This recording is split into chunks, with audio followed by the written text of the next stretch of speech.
Hello friends, હું Aryan Patel, assistant professor of mathematics, MN college Visnagar. આજના લેક્ચરની અંદર આપણે ધોરણ 11 સાયન્સ પ્રકરણ નંબર 1 ગણની વાત કરવાના છીએ. ચલો સ્ટાર્ટ કરીએ. તો પહેલી વાત એ છે કે જર્મન ગણિતશાસ્ત્રી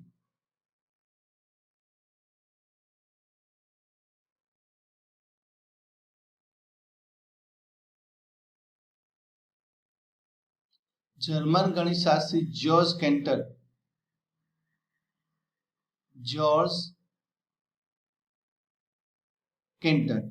આ ગણિતશાસ્ત્રી છે.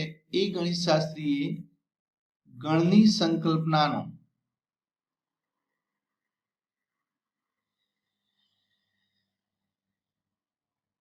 સૈદ્ધાંતિક વિકાસ કર્યો.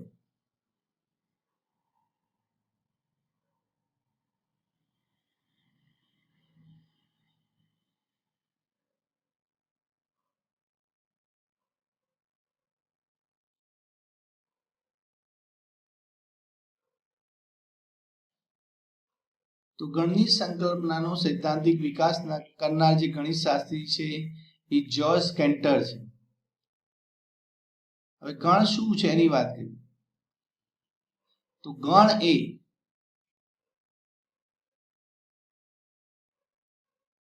સુવ્યાખ્યાયિત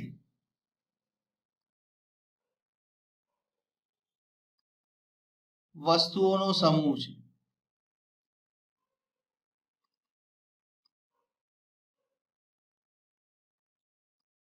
ગણ શું છે તો સુવ્યાખ્યાયિત વસ્તુઓનો સમૂહ છે. હવે સુવ્યાખ્યાયિત વસ્તુઓનો સમૂહ એટલે કે શું? તો સમૂહ એવો સમૂહ કે જેની અંદર કઈ વસ્તુઓ આવશે આપણે નિશ્ચિત રીતે કહી શકતા હોવા જોઈએ. આ જે છે એને સમજવા માટે આપણે જુદા જુદા એક્ઝામ્પલ્સ લઈએ. ચલો ઉદાહરણ દ્વારા આપણે આને સમજીએ. તો ઉદાહરણ નંબર 1 ની અંદર આપણે લઈએ 10 થી નાની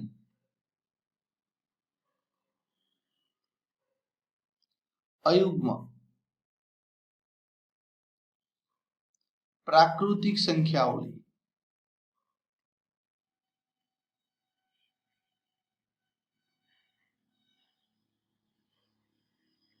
ચલો 10 થી નાની અયુગ્મ પ્રાકૃતિક સંખ્યાઓ એટલે કઈ કઈ સંખ્યાઓ આવે? એટલે કે 10 થી નાની, જો પહેલા શબ્દ પકડો પ્રાકૃતિક સંખ્યાઓ છે તો પ્રાકૃતિક સંખ્યાઓ કઈ કઈ આવે? 1 2 3 4 5 6 આ બધી પ્રાકૃતિક સંખ્યાઓ કહેવાય. હે ને? હવે આ જે પ્રાકૃતિક સંખ્યાઓ છે એમાંથી કઈ લેવાની છે? અયુગ્મ લેવાની છે. એટલે કઈ લઈ શકાય અયુગ્મ? એટલે કે એકી સંખ્યાઓ. તો 1 લઈ શકાય, 1 3 5 આ બધી. એના પછી કઈ આવે? 7 આવે, 9 આવે, 11 આવે, બધી આવે. પણ અહીં આપણને એવું કહ્યું છે કે 10 થી નાની લેવાની છે તો કઈ કઈ આવશે? લખાવો ચલો. તો 1 3 5 7 9 10 થી નાની લેવાની છે ને. તો આ શું થયું? 10 થી નાની અયુગ્મ પ્રાકૃતિક સંખ્યાઓ થઈ. તો આ જે સંખ્યાઓ છે બરાબર છે, આનો જે સમૂહ બનાવીએ, આનો સમૂહ બનાવીએ આ સંખ્યાઓનો, તો આ સમૂહની અંદર કોણ આવે છે? નક્કી જ છે, સુનિશ્ચિત છે. તો આજે વસ્તુઓ છે સુવ્યાખ્યાયિત વસ્તુઓ કહેવાય. એટલા માટે આ જે સમૂહ છે સમૂહને આપણે શું કહીશું? ગણ કહીશું. તો માટે આ શું છે? સમૂહ એ ગણ છે. તો એવો સમૂહ કે જેની અંદર કઈ વસ્તુઓ આવે છે એને આપણે સુનિશ્ચિત રીતે કહી શકીએ તો એને ગણ કહેવાય. ચલો બીજું એક્ઝામ્પલ લઈએ આપણે. આને સમજવા આપણે ગણને સમજવા માટે બીજું એક ઉદાહરણ લઈએ. તો ભારતની નદીઓનો સમૂહ લઈએ. ચલો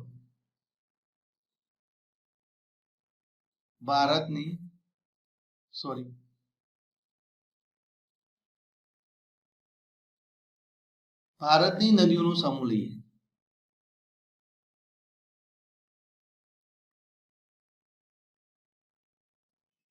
ચલો આ ગણ છે. તો તમને કોઈ પૂછે કે ચલો એક સમૂહ બનાવો અને એ સમૂહની અંદર ભારતીય નદીઓના નામ લખો, તો તમે સુનિશ્ચિત રીતે કહી શકો કે અંદર કઈ નદી આવશે, કઈ નદી નહીં આવે. ધારો કે તમને પૂછું કે ગંગા નદી અંદર આવે, તો હા ગંગા નદી ભારતીય નદી છે માટે એ સમૂહની અંદર ગંગા નદી આવશે. પણ ચલો એ પૂછું કે નાઇલ નદી ભારતની નદીઓના સમૂહની અંદર આવશે, તો ના આવે. તો તો અહીં આપણે સુનિશ્ચિત રીતે કહી શકીએ છીએ કે અંદર સભ્યો કોણ આવશે. ઓકે, તો એવો જે સમૂહ છે ને આપણે ગણ કહીએ છીએ. તો ભારતીય નદીઓના સમૂહને આપણે ગણ કહીશું, કારણ કે અંદર કયા સભ્યો આવશે આપણે કહી શકીએ છીએ, હે ને. નંબર 3, ઉદાહરણ નંબર 3 જોઈએ. અંગ્રેજી મૂળાક્ષરોના સ્વરો લઈ જાઓ. અંગ્રેજી મૂળાક્ષરોના સ્વરો લઈ. ચલો, તમને કોઈ પૂછે કે અંગ્રેજી મૂળાક્ષરોના સ્વરો કયા કયા છે, તો આપણે જાણીએ છીએ કયા છે. એ, ઈ, આઈ, ઓ, યુ. આ જે છે અંગ્રેજી મૂળાક્ષરોના શું કહેવાય? સ્વરો કહેવાય. તો ચલો, આ જે સ્વરો છે એનો આપણે સમૂહ બનાવીએ. તો એ ગણ છે. હા, કારણ કે સભ્યો જાણીએ જ છીએ આ છે. ગણની અંદર કોણ આવે છે આપણને અહીં સુનિશ્ચિત છે. કયા કયા સભ્યો આવે? એ, ઈ, આઈ, ઓ, યુ આવે. ચલો, હું તમને પૂછું કે પી આવે? તો ના આવે. તમે કહી શકો છો કે અહીં પી ના આવે. પણ તમને ચલો પૂછું આઈ આવે? તો હા, આઈ આવે. તો અહીં આપણે સુનિશ્ચિત રીતે કહી શકીએ છીએ કે અંદર સભ્યો કોણ આવશે. ઓકે, તો માટે આ સમૂહ એક ગણ થયો. ચલો, નેક્સ્ટ એક ઉદાહરણ લઈએ. ઉદાહરણ નંબર 4. વિવિધ પ્રકારના ત્રિકોણનો સમૂહ લઈએ. વિવિધ પ્રકારના ત્રિકોણનો સમૂહ લઈએ. તો આ સમૂહની અંદર કોણ છે? વિવિધ પ્રકારના ત્રિકોણ છે. હવે તમને કોઈ પૂછે કે અંદર કાટકોણ ત્રિકોણ આવે? તો હા આવે. ચોરસ આવે? તો ના આવે, કારણ કે ચોરસ એ ત્રિકોણની અંદર આવે નહીં. તો અહીં તમે એના સભ્યોની, ચલો, સમબાજુ ત્રિકોણ આવે? તો હા આવે, કારણ કે ત્રિકોણ છે. તો આ સમૂહની અંદર કોણ આવશે, કોણ નહીં આવે, એ આપણે સુનિશ્ચિત રીતે કહી શકીએ છીએ. માટે આ જે ત્રિકોણનો સમૂહ છે શું છે? ગણ છે. ચલો, નંબર નેક્સ્ટ ઉદાહરણ જોઈએ 5. હવે તમને એક નંબર આપેલો છે 210. આ જે 210 નંબર છે એના આપણે અવિભાજ્ય અવયવ લઈએ.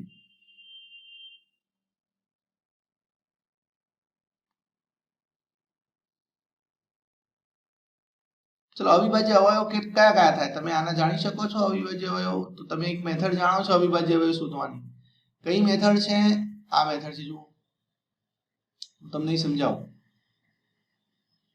કે ધારો કે મારી પાસે અહીં 210 નંબર છે.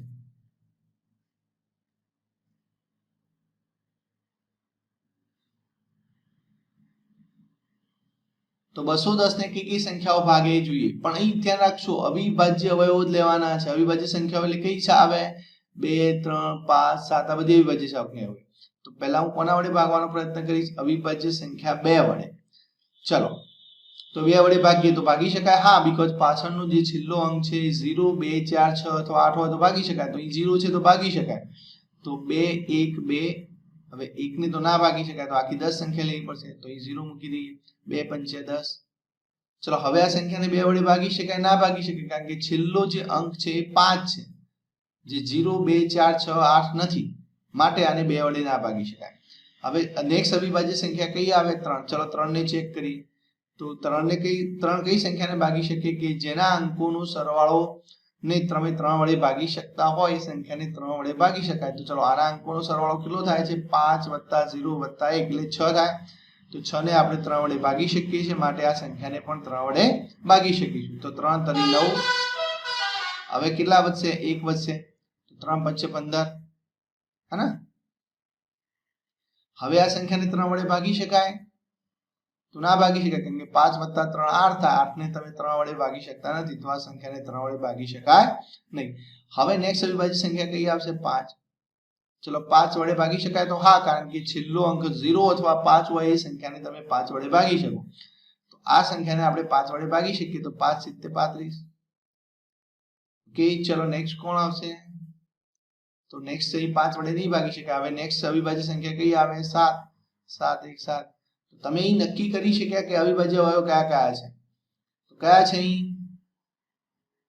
2, 3, 5, 7. તો આ જે અવિભાજ્ય અવયવો છે 210 ના, એનો જો સમૂહ બનાવી તો એ જે સમૂહ છે એ ગણ કહેવાય. તો હા, કારણ કે અંદર સભ્યો આટલા જાણીએ જ છીએ આપણે, આ જ સભ્યો આવે, બીજા કોઈ સભ્યો આવે નહીં. તો એ સભ્યો સુનિશ્ચિત છે. તો આ જે સમૂહ છે એને આપણે ગણ કહીશું. હવે જે મેં આ સમજાવ્યું છે હું રફમાં કાઢી દઉં. હવે આપણે એક અગત્યની નોંધની વાત કરી કે એવો કયો સમૂહ છે કે જેને આપણે ગણ તરીકે ના લઈ શકીએ. તો એના માટેની વાત કરીએ. તો નોંધ,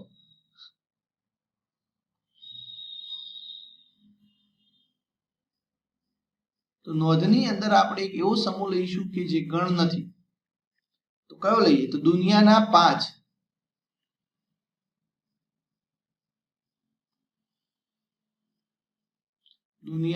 5 નામાંકિત ગણિત શાસ્ત્રીઓ.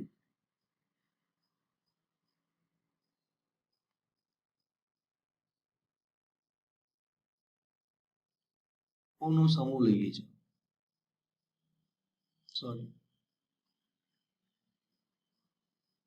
તો એ કોનો સમૂહ લીધો છે? તો દુનિયાના 5 નામાંકિત ગણિત શાસ્ત્રીઓનો સમૂહ લીધો છે. ચલો, આ સુવ્યાખ્યાયિત સમૂહ છે, સુવ્યાખ્યાયિત વસ્તુનો સમૂહ છે, અથવા તો આના સભ્યો નિશ્ચિત છે, તમે કહી શકો છો. તો ચલો, અહીં હું આ ક્વેશ્ચન છે અલગ અલગ 3 વ્યક્તિઓને પૂછું કે ચલો તમે એક સમૂહ બનાવો અને એ સમૂહની અંદર 5 નામાંકિત ગણિત શાસ્ત્રીઓના નામ લખો.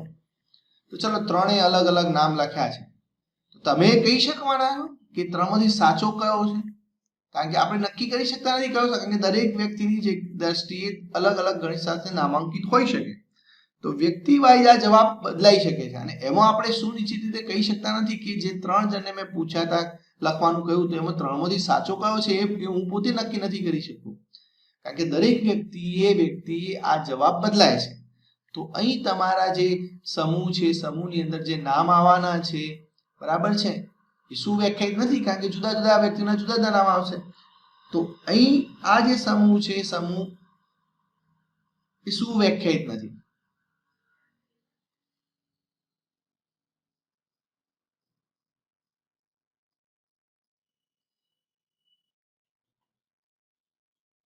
અને સુવ્યાખ્યાયિત નથી તો કારણ શું લખી શકીએ આપણે? કારણ કે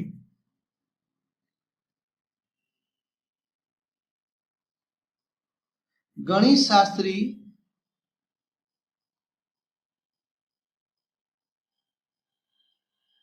નામાંકિત છે કે નહીં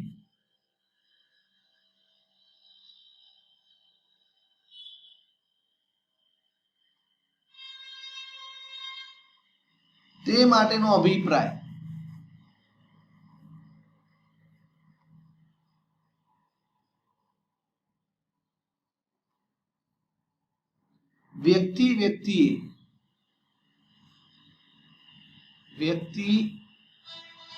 વ્યક્તિ બદલાતો રહેશે.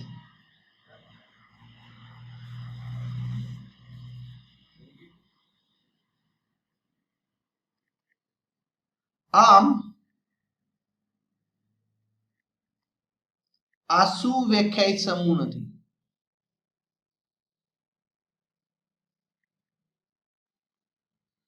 સોરી,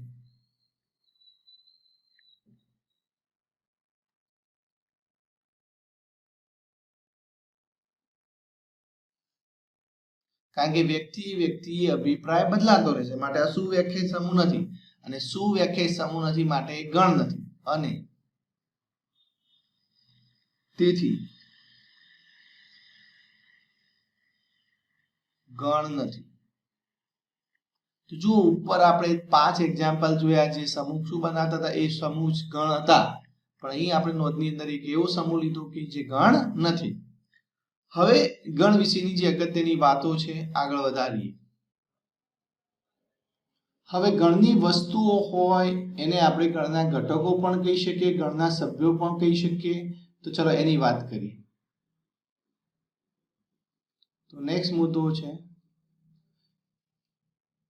કે ગણની વસ્તુઓ.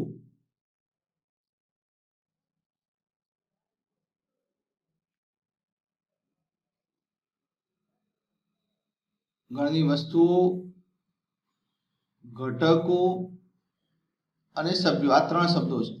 વસ્તુઓ, ઘટકો અને સભ્યો એ ગણ સંબંધિત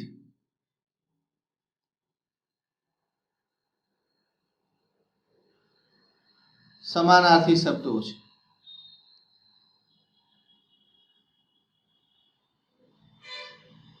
તો ચલો હું ગણની વસ્તુઓને શું કહી શકું, ગણના ઘટકો કહી શકું, ગણના સભ્યો પણ કહી શકું. આ ત્રણ શબ્દો સેમ છે, સમાનાર્થી છે. ઓકે, હવે અગત્યની વાત આગળ વધારીએ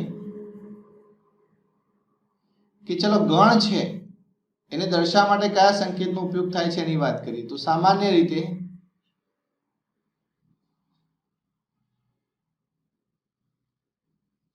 ગણને અંગ્રેજી મૂળાક્ષરોના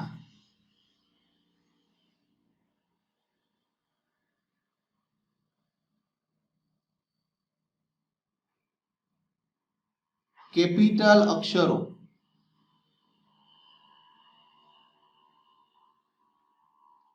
capital A, B, C, X, Y, Z આવા સંકેતો વડે દર્શાવીશું આપણે. આ જ લેવાય જરૂર નથી, તમે PQR પણ લઈ શકો, પણ કેવા લેવાના, કેપિટલ લેવાના. તો સામાન્ય રીતે ગણને અંગ્રેજી મૂળાક્ષરોના કેપિટલ અક્ષરો વડે દર્શાવાય છે. હવે આ ગણને દર્શાવવાની વાત થઈ, પણ ચલો ગણના સભ્યોને દર્શાવવા માટે કયા સંકેતનો ઉપયોગ થાય છે એની વાત કરીએ.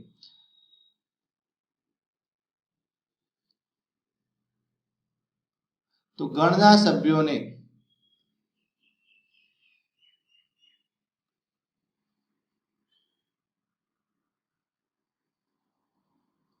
અંગ્રેજી મૂળાક્ષરોના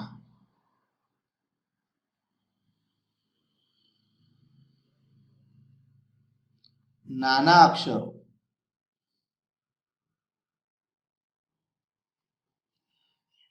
A, small a, B, C, X, Y, Z તો સ્મોલ લેટર્સ વડે દર્શાવીએ છીએ આપણે. ગણના સભ્યોને કયા સંકેત વડે દર્શાવીએ, અંગ્રેજી મૂળાક્ષરોના નાના અક્ષરો વડે દર્શાવીએ.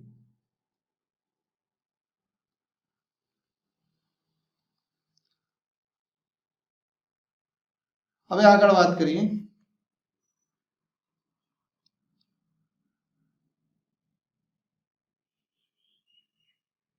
કે જો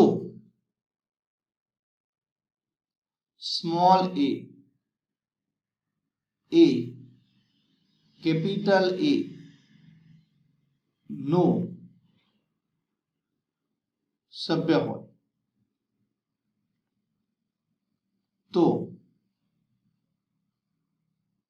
આપણે જો અહીં ધ્યાન રાખો કે મેં અગાઉ પણ વાત કરી કે તમે સ્મોલ લેટર કોના માટે યુઝ કરશો, સભ્ય માટે, અને કેપિટલ ગણના સભ્ય માટે, અને કેપિટલ A કોના માટે યુઝ કરશો, તો ગણ માટે. તો એવું છે ને, તો small a A capital A નો અહીં સભ્ય છે. તો સ્મોલ a જો કેપિટલ A નો સભ્ય હોય તો આપણે એને લખીશું કઈ રીતે, તો આ પ્રમાણે. હવે આને વંચાય કઈ રીતે, તો A belongs to A, આ તે વંચાય A belongs to A, small a belongs to capital A, આ ત્યાં વંચાશે એમ કહીશું આપણે. એટલે આ તે વાંચીશું. ઓકે, સમજ પડી. તો સ્મોલ a જો કેપિટલ A નો સભ્ય હોય તો આપણે શું લખીશું, small a belongs to capital A, હે ને, આ તે આપણે કહીશું. પણ જો ચલો સભ્ય ના હોય તો તમે કયો સંકેત વાપરશો એના માટે વાત કરી. તો ચલો સ્મોલ b લેવું, અને આ સ્મોલ b ધારો કે આપણો કેપિટલ A જે સેટ છે, ગણ છે, એનો સભ્ય નથી.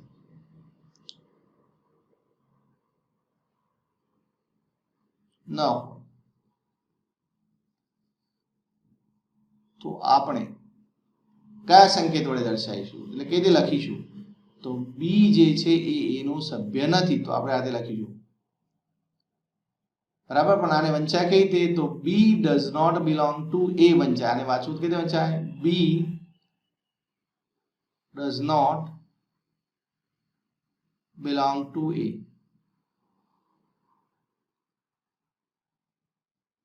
એમ કહીશું આપણે, એમ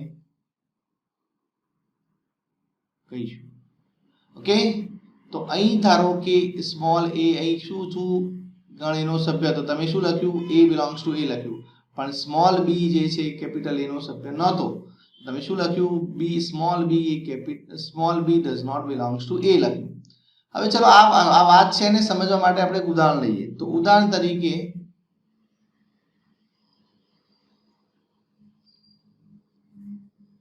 ધારો કે હું અંગ્રેજી મૂળાક્ષરોના સ્વરોનો ગણ લઉં, અંગ્રેજી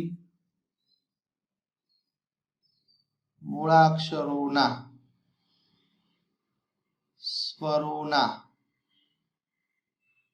ગણ વી માટે ધારો કે આપણે વાત કરીએ, તો અહીં મેં શું લીધું છે, એક ગણ વી લીધો છે, એની અંદર કોણ આવે છે, અંગ્રેજી મૂળાક્ષરોના સ્વરો આવે છે.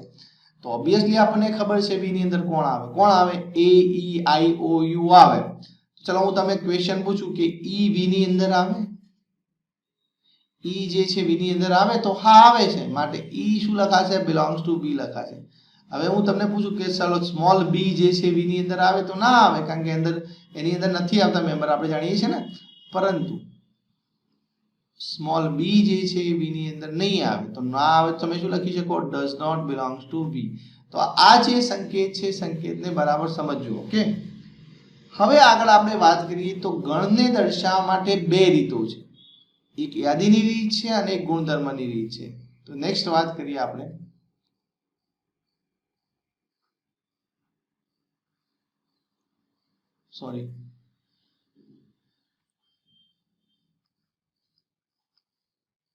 ગણને દર્શાવવા માટે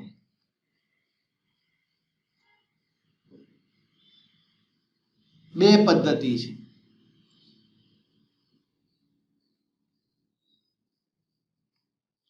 એમાંની જે પહેલી પદ્ધતિ, એક પદ્ધતિને આપણે યાદીની રીત કહીશું,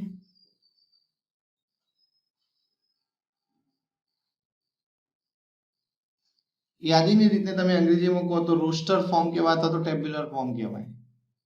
અંગ્રેજીમાં એને શું કહેવાય, રોસ્ટર ઓર ટેબ્યુલર ફોર્મ.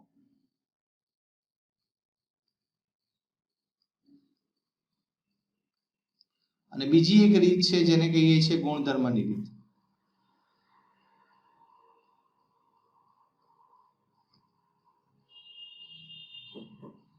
અને ગુણધર્મની રીતને અંગ્રેજીમાં કહેવાય સેટ બિલ્ડર ફોર્મ.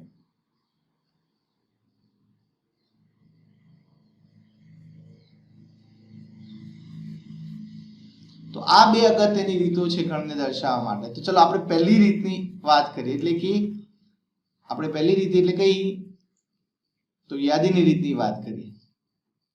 નંબર 1, યાદીની રીત. તો યાદીની રીતના શું નિયમો છે એની વાત કરીશું આપણે.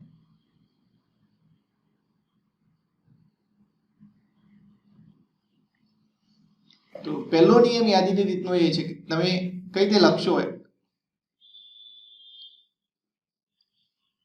તો યાદીની રીતમાં શું કરાય છે, તો યાદીની રીતમાં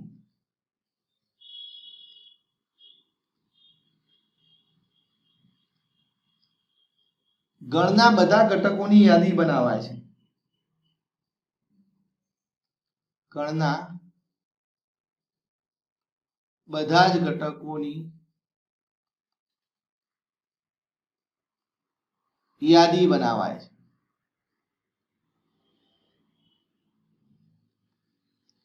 બીજો મુદ્દો કે બે ઘટકોને દર્શાવવા, બે ઘટકોને દર્શાવતા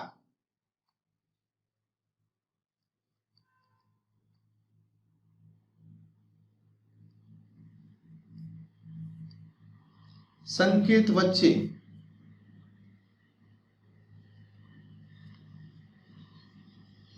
અલ્પ વિરામ મૂકીને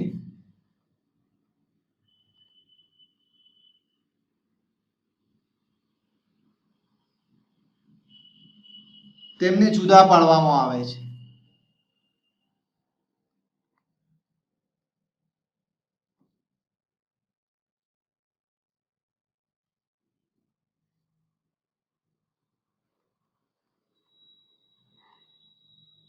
અને તેમને ધનુર કૌંસમાં મુકાય છે અને તેમને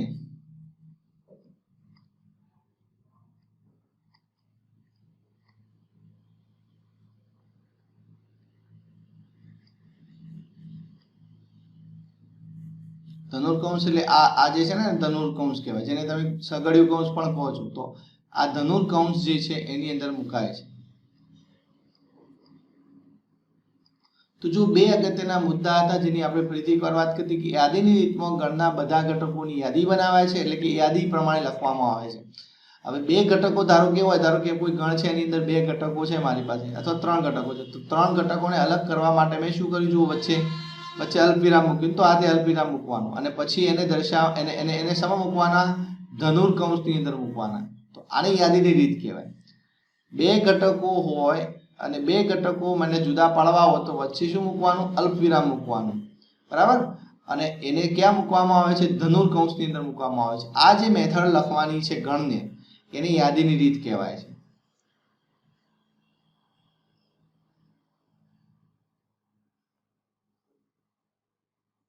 ચલો ઉદાહરણ દ્વારા સમજીએ આપણે.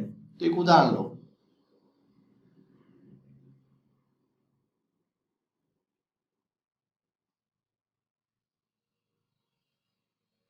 તો ઉદાહરણ તરીકે આપણે એક ઉદાહરણ લઈએ કે ધારો કે 7 થી નાના આપણે ધન યુગ્મ પૂર્ણાંકોનો ગણ લઈએ.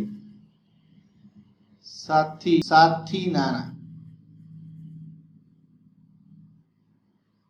ધન યુગ્મ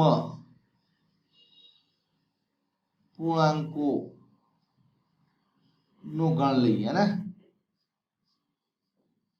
હવે આ જે છે એ શું છે, તો 7 થી નાના ધન યુગ્મ પૂર્ણાંકોનો ગણ છે. તો આ ગણને ધારો કે મારે યાદીની રીતે લખવું છે.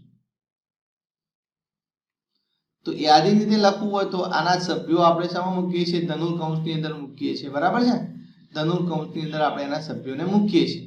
પણ સભ્યો શોધવા પડે ને, તો કયા કયા સભ્યો આવશે, તો તમને શું કીધું છે, ધન યુગ્મ પૂર્ણાંકના ગણને 7 થી નાના. તો યુગ્મ પૂર્ણાંકો એટલે કયા, ચલો સમજીએ. તો પ્લસ યુગ્મ કયા, પૂર્ણાંક સંખ્યા એટલે કઈ, તો 0 1 2 3 આ બધી પૂર્ણાંક સંખ્યાઓ કહેવાય. આ બાજુ -1 -2 -3 આ બધી કેવી સંખ્યાઓ કહેવાય, પૂર્ણાંક સંખ્યા કહેવાય. પણ તમને શું કહ્યું છે કે તમારે કેવી લેવાની છે, ધન લેવાની છે. તો આટલું આખી સંખ્યાઓ નીકળી ગઈ, આ લિસ્ટમાંથી નીકળી ગઈ. હવે કઈ સંખ્યાઓ વધી, 1 2 3 4 એ બધી. પણ તમને યુગ્મ લેવાનું કહ્યું છે, તો કઈ આવશે, 2 આવે, પછી એના પછી 4 આવશે, 6 આવશે, એ બધી આવશે. પણ એક બીજી વાત પણ કહી છે કે 7 થી નાની જ લેવાની છે. તો કઈ સંખ્યાઓ આવે, 2 આવે, 4 આવે, 6 આવશે, હે ને. આગળની સંખ્યાઓ લેવાય નહીં, બીકોઝ 7 થી નાની કઈ છે. તો આ જે છે એને આપણે કઈ રીતે લખ્યો કહેવાય, ગણની યાદી રીતે લખ્યો કહેવાય. ઓકે. તો 1 બાય 1 એક શબ્દને પકડીને આ પ્રમાણે તમારે ગણ જાણવાનો પ્રયત્ન કરવાનો, એના સભ્યો જાણવાનો પ્રયત્ન, તો પ્રમાણે લખાય. ઓકે. હવે ચલો એક બીજું ઉદાહરણ લઈએ આપણે, નંબર 2. તો જેના વડે 42 વિભાજ્ય છે.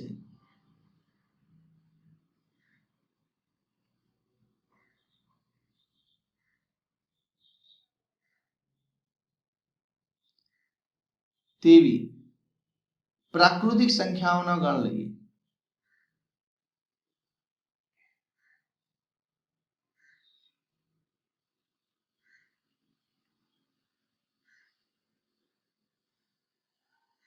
હવે આ ગણને ધારો કે મારે કઈ રીતે લખવો છે, યાદીની રીતે લખવો છે. તો ગણની અંદર કોણ છે, 42, જેના વડે 42 વિભાજ્ય છે તેવી પ્રાકૃતિક સંખ્યાઓ છે. જો ધ્યાન રાખજો, પ્રાકૃતિક સંખ્યાઓ કઈ છે, આપણે આગળની વાત પાછળના પેજ પર વાત કરીએ કે 42 નંબર છે મારે, એને જે ડિવાઈડ કરતી એ સંખ્યા લેવાની, પણ પ્રાકૃતિક સંખ્યા લેવાની છે. તો ચલો 42 અહીં તમને શબ્દ કયો વાપર્યો છે, જુઓ, જેના વડે 42 વિભાજ્ય છે. તો કોના વડે 42 વિભાજ્ય છે, તો 1 42 ને ભાગે, યસ. 2 ભાગશે, યસ. 3 4 ને 2 6 થાય ને, અંકોનો સરવાળો 3 ભાગશે. પછી 4 નહીં ભાગે ને, પછી 5 5 नहीं भागे कारण के छेल्लो अंक 5 નથી અથવા 0 નથી તો 6 યસ 6 સિત્તે 42 થાય ને 6 વડે ભાગી શકાય નેક્સ્ટ 7 હવે ધારો કે આગળના નંબર તમને ના આવડતા ને તો એક હિન્ટ આપું ચલો હવે મને પાછળના નંબરો મારે મેળવવા છે કયા કયા નંબરો આવે તમને કહી દઉં છું 42 ભાગ્યા હવે તમે શું કરો આગળના નંબરો લો 42 ભાગ્યા 1 લો છેલ્લો 42 ભાગ્યા 1 હશે એના આગળનો 42 ભાગ્યા 2 હશે આ નીચે જે નંબરો છે ને એના અહીં જે નંબરો છે ને એ નંબરો વડે ભાગો 42 ભાગ્યા 3 42 ભાગ્યા કયો નંબર ભાગે છે 6 જુઓ 42 ભાગ્યા 1 એટલે શું આવે 42 આવશે 42 ભાગ્યા 2 એટલે 21 આવે 42 ભાગ્યા 3 એટલે 3 14 તરી 42 है ना 14 પછી 42 ભાગ્યા એટલે 7 સંગ 42 આવી ગયો 7 તો જો આ પાછળના નંબર ધારો કે તમને ગણતા કેલ્ક્યુલેશન કરવી અઘરી પડે તો તમને આ એક ટ્રીક વાપરવાની કે 42 ભાગ્યા આગળના નંબરો લઈ લેવાના એટલે તમને આખી સેટિંગ મળી જશે સો કયા કયા નંબરો થયા 1 2 3 6 7 14 21 42 તો આ જે આપણો ગણ હતો કે જેને એની અંદર કોણ હતું તો એવી સંખ્યા હતી કે જે 42 ને ભાગે છે ને तो जेना वडे 42 विभाज्य है तो कई कई संख्याओं आवे छे आपनी पासे तो 1 2 3 6 7 14 21 42 तो आ छे आपणे शुं कर्युं कहेवाय जुओ आ जे जेना वडे 42 विभाज्य छे तेवी प्राकृतिक संख्याओना गणने यादी रीते लख्यो कहेवाय तो आ प्रमाणे लखाय प्रमाणे लखाय ओके હવે આજે રફ વર્ક કર્યું છે કાઢી દો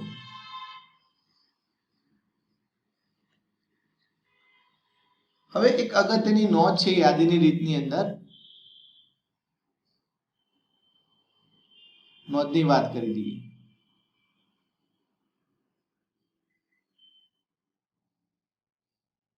તો નોંધ એ છે બે નોંધ છે એમાંની પહેલી નોંધ એ છે કે આ જે યાદી રીતે આપણે ઘટકો લખીએ છીએ એમાં હું 1 પહેલા લખ્યો પછી 2 લખ્યો પછી 3 લખ્યો તો તમે એને આડાવડા મૂકી શકો છો એટલે ક્રમ આનો તમે આગો પાછો હોય તો ચાલે હે ને તો ક્રમનું કોઈ મહત્વ નથી તો એની વાત કરી ચલો યાદીની રીતમાં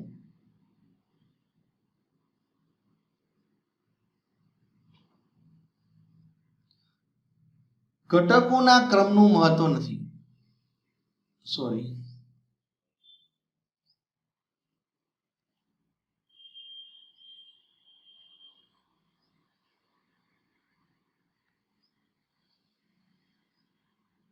એટલે તમે અંદર જે સભ્યો છે ને આડાવડા મૂકો તો એકને આગળ મૂકો પાછળ મૂકો એમ મૂકી શકાય ક્રમનું કોઈ મહત્વ નથી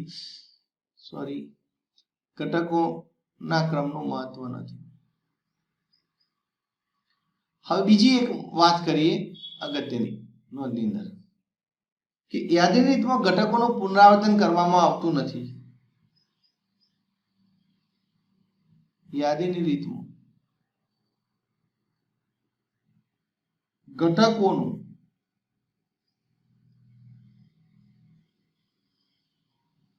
પુનરાવર્તન કરવામાં આવતું નથી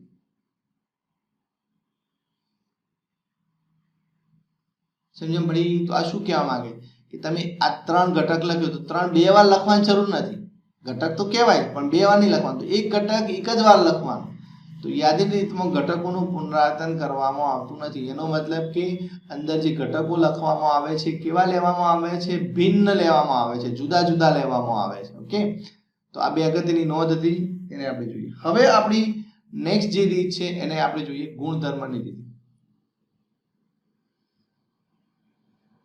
આપણે પહેલા કઈ રીત જોઈ જુઓ અહીં યાદીની રીત જોઈ હવે આપણે જોઈશું ગુણધર્મની રીત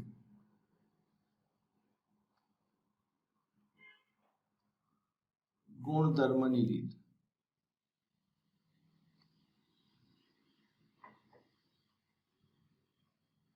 તો ગુણધર્મની રીતમાં આપણે ગણને ગુણધર્મની રીતે કઈ રીતે લખી શકીએ છીએ એના નિયમો છે તો એ નિયમો આપણે પાળવા પડે અને નિયમોના આધારે આપણે લખીએ તો ગુણધર્મની રીતમાં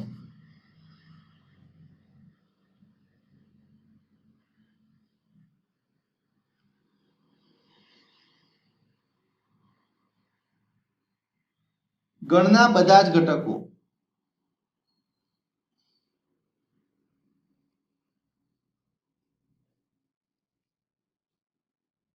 એક સામાન્ય ગુણધર્મ ધરાવે છે.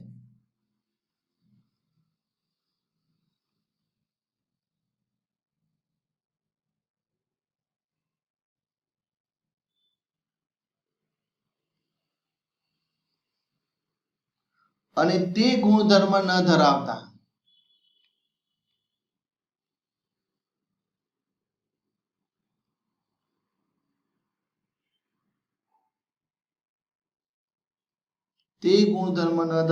ઘટકો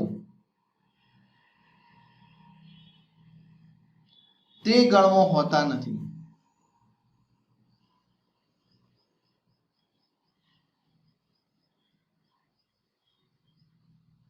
તો અહીં જ્યારે ગુણધર્મની રીત આવે છે ત્યારે અંદર ગણના ઘટકો એક સામાન્ય ગુણધર્મ ધરાવે છે એ પ્રમાણે લખવાનું.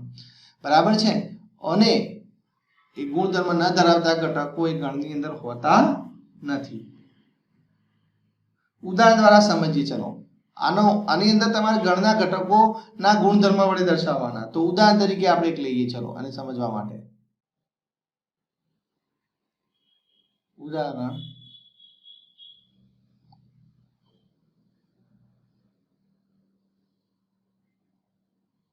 ચલો એક ગણ લઈએ.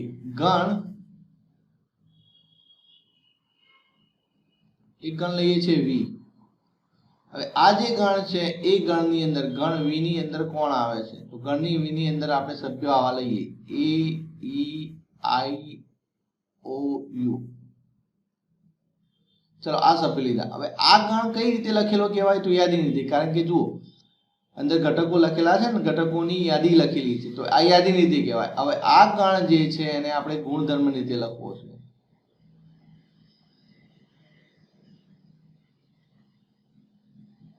કઈ રીતે લખવો છે? ગુણધર્મ. તો કઈ રીતે લખીશું જુઓ.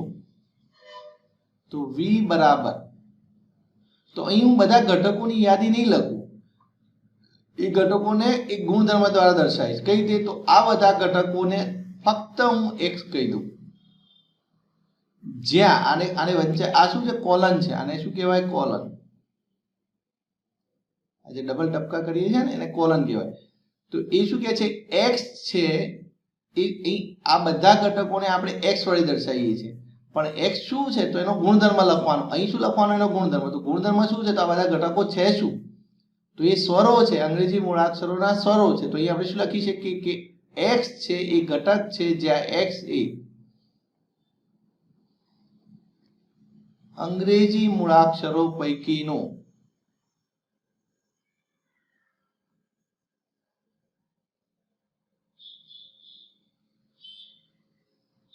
સ્વર છે. શું છે? તો આ જે ગણ v છે એના ઘટકો કોણ છે? એનો ગુણધર્મ શું છે? તો એ બધા સ્વર છે. તો આપણે આ બધા ઘટકોને એક સિંગલ નામ આપીશું x. અહીં બાજુમાં કોલન પછી શું લખીશું? તો એ કયો ગુણધર્મ ધરાવે છે એ લખીશું. ઓકે. તો અહીં આપણી પાસે જે ઘટકો છે એ ઘટકોને આપણે x વડે દર્શાવ્યો અને એ x છે એ શું ગુણધર્મ ધરાવે છે? તો એ અંગ્રેજી મૂળાક્ષરો પૈકીનો સ્વર છે. તો અહીં જો ઘટકો તમે લિસ્ટ લખ્યું, યાદી લખી, અહીં યાદી નથી લખ્યું. એ ઘટકોને એક નામ આપી દીધું x અને એ x એ કયો ગુણધર્મ ધરાવે છે એ લખ્યું. તો આ જે રીત છે ને આપણે ગુણધર્મની રીત કહીએ છીએ.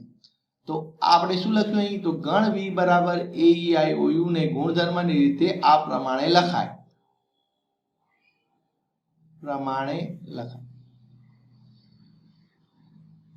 તો આ લેક્ચરની અંદર આપણે ખાસ અગત્યની વાત એ કરી કે કોઈ ગણ હોય એને બે રીતે લખી શકાય, યાદીની રીતે પણ લખી શકાય અને ગુણધર્મની રીતે પણ લખી શકાય. અહીં ફક્ત આપણે એક એક્ઝામ્પલ લીધા છે.